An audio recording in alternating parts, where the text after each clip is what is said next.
জনাব আফরোজা আব্বাস আজকে বিজ্ঞ আদালতে হাজির হয়েছিলেন। কেন হয়েছিল জানেন? 2018 সনে জনাব মির্জা আব্বাস উদ্দিন আহমেদ ঢাকা 8-এর মনোনয়ন পেয়েছিলেন এবং জনাব আফরোজা আব্বাস পেয়েছিলেন ঢাকা 9-এ। তারা নমিনেশন পত্র ক্রয় করার জন্য বিএনপির কেন্দ্রীয় অফিসে আসতেছিলেন। শান্তিপূর্ণ মিছিল ছিল। এই আজকের যারা কর্মীরা তারাও সেদিন ছিলেন সঙ্গে। কিন্তু যেহেতু মির্জা আব্বাস, যিনি এই ঢাকার একজন প্রাণ পুরুষ, এখানের মেয়র ছিলেন, তাকে কি করলেন? মির্জা আব্বাসকে এই শান্তিপূর্ণ মিছিলকে কেন্দ্র করে 3টা মামলা করেছে স্বৈরাচার সরকার। আর জনাব মির্জা আব্বাস, জনাব আফরোজা আব্বাস তারা শান্তিপূর্ণ মিছিল নিয়ে এসেছিলেন মনোনয়ন করার জন্য, তাদেরকে সন্ত্রাস সহ 3টি মামলা দিয়েছিল। সবচাইতে দুঃখের বিষয় হলো মহামান্য হাইকোর্টে জামিন পেয়েছেন এবং মহানগর দায়রা জজে আত্মসমর্পণ করেছেন। কিন্তু দুঃখের বিষয় কি জানেন? সেই মহানগর দায়রা জজ তখন আজকে থেকে কাল পরবর্তী তারিখ পর্যন্ত এভাবে 5 বছর তারিখ থেকে তারিখ মির্জা আব্বাস দিনের পর দিন অসুস্থ হয়ে আদালতে এসেছেন। আদালতে এসে অসুস্থ হয়েছেন, এখান থেকে হাসপাতালে গিয়েছেন।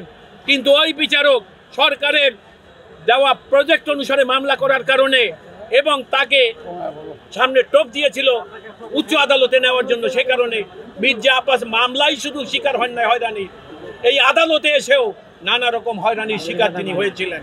যখন একজন সরকারি উপদেষ্টা গিয়েছিলেন ম্যাডাম দেখা করতে, তখন বলেছিলেন আল্লাহ বিচার করবে, কারোর কোনো প্রতিহিংসা নয়। আমি একটা বলতে চাই, আমাদের জীবন থেকে যেভাবে এতগুলো বছর কেড়ে নেওয়া হলো, আমরা দুটি এলাকা থেকে আলাদা আলাদা 8 এলাকা থেকে আমরা আমাদের নমিনেশন পত্র ক্রয় করতে গিয়েছিলাম। স্বাভাবিকভাবেই আমার সঙ্গে অনেক লোক ছিল, কর্মী নেতা কর্মীরা ছিল। যখন অনেক ভিড় হলো পার্টির সামনে, অতর্কিতভাবে ওখানে পুলিশ হামলা করলো অন্যায়ভাবে। আমরা কিছুই করিনি, হামলা করলো, আমাদের কর্মীরা আহত হলো, মামলা হলো প্রায় গত 8,000। আমি আমার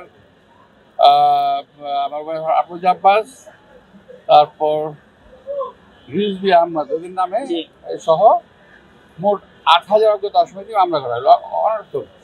এবং এই মামলা দিয়ে আমাদেরকে বছরের পর বছর এই কোর্টে আমাকে আসতে যেতে হয়েছে। কখনো গ্রেপ্তার হতে হয়েছে, গ্রেপ্তার অবস্থায় আমাদেরকে জেল থেকে আনা হয়েছে এখানে হাজিরা দেওয়ার জন্য, শুধুমাত্র কষ্ট দেওয়া। যাই হোক, আল্লাহ আশিস রহমত, অবস্থা পরিবর্তন ঘটেছে।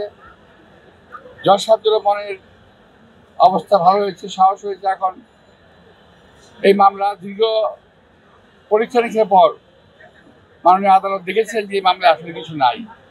তো অবশেষে আজকে আমাদেরকে খালাস দিয়েছেন। আলহামদুলিল্লাহ, আল্লাহ তাআলার কাছে অনেক শুকর। দেশবাসী যারা আমাদেরকে সমবেদনা জানিয়েছেন তাদের প্রতি অনেক কৃতজ্ঞতা এবং ধন্যবাদ। তো আমি আশা করব বিচার ব্যবস্থা আরো সুন্দর হবে, আরো স্বাভাবিক হবে, আরো গতিশীল হবে। আমাদের আরো মামলা রয়ে গেছে, আমার এই একটা না, আরো অনেক মামলা আছে আমার বিরুদ্ধে। আমি আশা করছি এবং আমার আপনাদের বিরুদ্ধে, আপনার আব্বাসের বিরুদ্ধে যে মামলাগুলো আছে, অচিরেই সবগুলো মামলা আমাদেরকে খালাস দেওয়া হবে ইনশাআল্লাহ। নিরপেক্ষ, সত্য প্রকাশে আপোষহীন।